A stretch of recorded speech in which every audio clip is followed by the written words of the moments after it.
Créer une ferme agricole, beaucoup en parlent, peu réussissent vraiment. Pourquoi? Parce que beaucoup se lancent avec la houe avant de lancer leur cerveau. Si tu penses que l'agriculture, c'est juste acheter un terrain, planter et attendre la récolte, alors cette vidéo peut t'éviter des millions de francs de payade. Sur ce, c'est tu.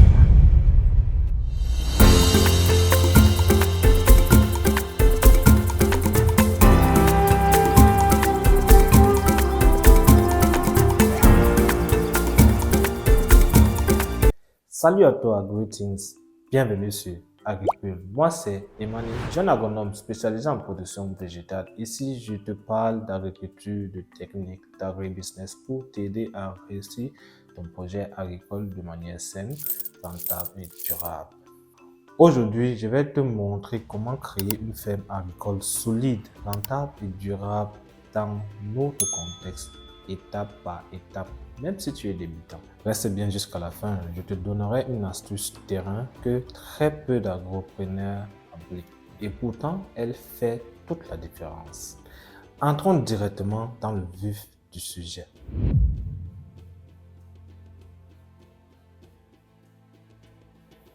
Avant même de parler de terrain ou de semences, la première chose à faire, c'est structurer ton projet. Et cela commence avec une étude de marché. Évidemment, toute entreprise n'existe que pour résoudre un problème. Donc, pose-toi la question, que consomment les populations autour de toi? Qu'est-ce qui se vend vite? À quel prix? Y a-t-il une pénurie ou saturation? Très important. Au Cameroun, par exemple, la tomate, le piment, l'oignon, le plantain, le maïs accusent une forte demande, mais également une forte concurrence. Tu vois que ceci te renvoie à la question, y a-t-il une pénurie ou une saturation? Cependant, les cultures de niche bien ciblées peuvent t'assurer une meilleure marge.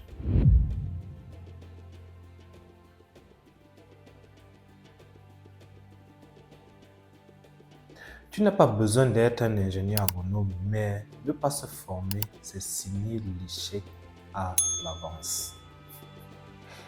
Moi, je ne forme pas encore, pardon, mais c'est important. Bref. Se faire former et s'informer passe par exemple par une formation sur le terrain par un agronome, un ingénieur agronome, des personnes expérimentées, ou par la consultation de contenus fiables et ou par la visite des fermes déjà existantes. Une ferme, c'est une entreprise, pas un champ improvisé. Oh, c'est mon plan B. Non. Ton business plan doit répondre à qu'est-ce que je produis, combien ça me coûte, combien ça peut me rapporter, à partir de quand je commence à gagner de l'argent. Même un plan simple sur papier vaut mieux que zéro plan. C'est après avoir calé les 2 points présentés en haut que tu dois te lancer à la recherche d'un terrain. C'est un peu comme une suite. Et laisse-moi te dire que c'est beaucoup plus évident d'adapter ton terrain à ces 2 critères que l'inverse. Le mauvais terrain peut tuer le meilleur projet agricole. Dans cette démarche, les paramètres à vérifier sont la zone climatique, forêt, savane, montagne. J'ai déjà fait une vidéo à ce sujet, consulte la chaîne. Le type de sol, vidéo disponible également. L'accessibilité, ouais, aussi. Et je ne le dirai pas assez, la disponibilité de l'eau, capitale. Exemple, un terrain en forêt serait idéal pour le cacao, le plantain, le palmier, la banane douce, les arbres fruitiers en général. En zone de savane, par contre, le maïs, l'oignon, l'arachide, l'élevage, ah oui, oui, ça va venir. Les zones fraîches pour la pomme de terre, les légumes tempérés. Ne choisis jamais un terrain uniquement parce qu'il est moins cher. Dans cette quatrième partie, ce que tu devrais faire, c'est une petite analyse. L'analyse FFOM t'évite de te mentir à toi-même. F pour force, accès à l'eau, sol fertile, main-d'œuvre disponible par exemple.